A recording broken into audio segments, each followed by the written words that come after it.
civil rights, when will you be satisfied? We can never be satisfied as long as the Negro is the victim of the unspeakable horror of police brutality. We can never be satisfied. As long as our body is heavy with the fatigue of travel, we cannot gain lodging in the motels and the highways and the hotels of the city.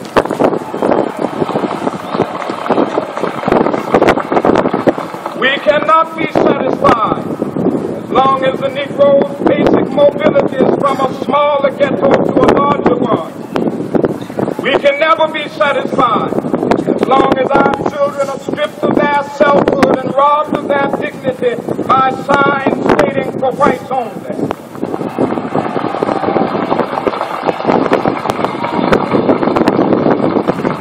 We cannot be satisfied as long as a Negro in Mississippi cannot vote and a Negro in New York believes he has nothing for which to vote.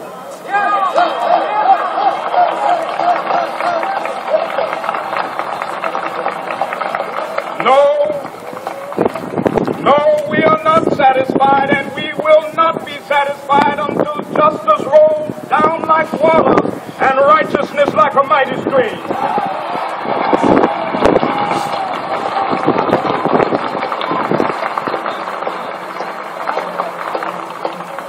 I am not unmindful that some of you have come here out of great trials and tribulations. Some of you have come fresh from narrow jail cells. Some of you have come from areas where your quest for left you battered by the storms of persecution, staggered by the winds of police brutality. You have been the veterans of creative suffering. That unearned suffering is redemptive. Go back to Mississippi. Go back to Alabama. Go back to South Carolina. Go back to Georgia. Go back to the slums and ghettos of our northern cities. Knowing that somehow this situation can and will be changed. Let us not wallow in the valley of despair. I say to you, today, my friends,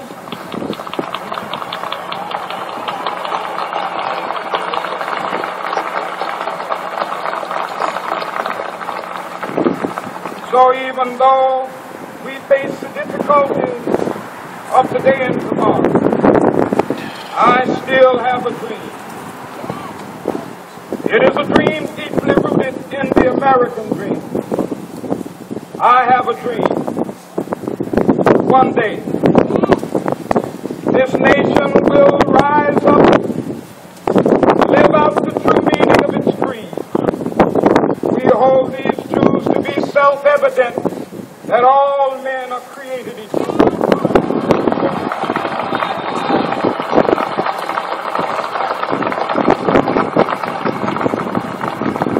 I have a dream that one day on the red hills of Georgia, sons of former slaves and the sons of former slave owners will they be able to sit down together at the table of brotherhood. I have a dream that one day, even the state of Mississippi, a state sweltering with the heat of injustice, sweltering with the heat of oppression, will be transformed into an oasis of freedom and justice. I have a dream that my poor little children will one day live in a nation where they will not be judged by the color of their skin, but by the content of their character. I have a dream today.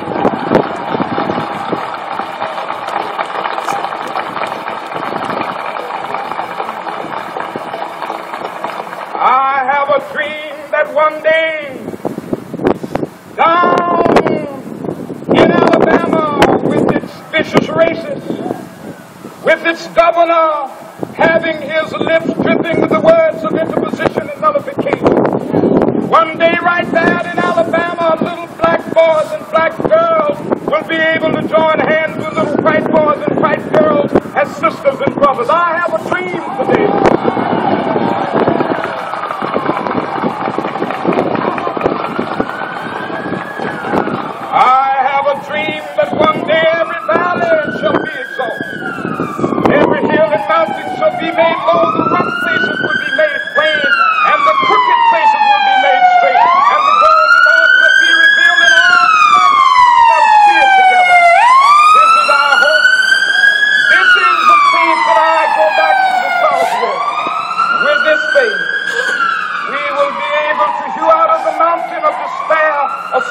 hope. With this faith, we will be able to transform the jangling discords of our nation into a beautiful symphony of brotherhood. With this faith, we will be able to work together, to pray together, to struggle together, to go to jail together, to stand up for freedom together, knowing that we will be free one day. This will be the day. This will be the day when all of God's children will be able to sing with new meaning, "My country, tears of thee. Sweet land of liberty, of thee I sing. Land where my fathers died, land of the pilgrim's pride.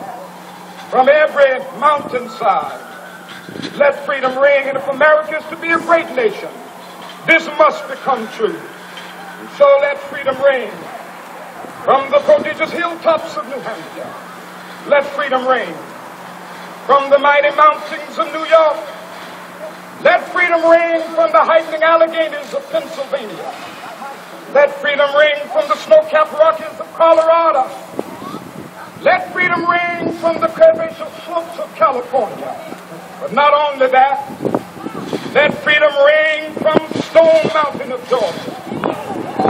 Let freedom ring from Lookout Mountain of Tennessee. Let freedom ring from every hill and molehill of Mississippi, from every mountainside. Let freedom ring. And when this happens, when we allow freedom ring, when we let it ring from every business and hamlet, from every state and every city, we will be able to feel that day when all of us have been Dutchman and Whiteman, Jews and Gentiles, Muslims and Catholics, will be able to join hands and sing in the words of the old Negro spirit. Free at last, free at last. Thank God Almighty, we are free at last.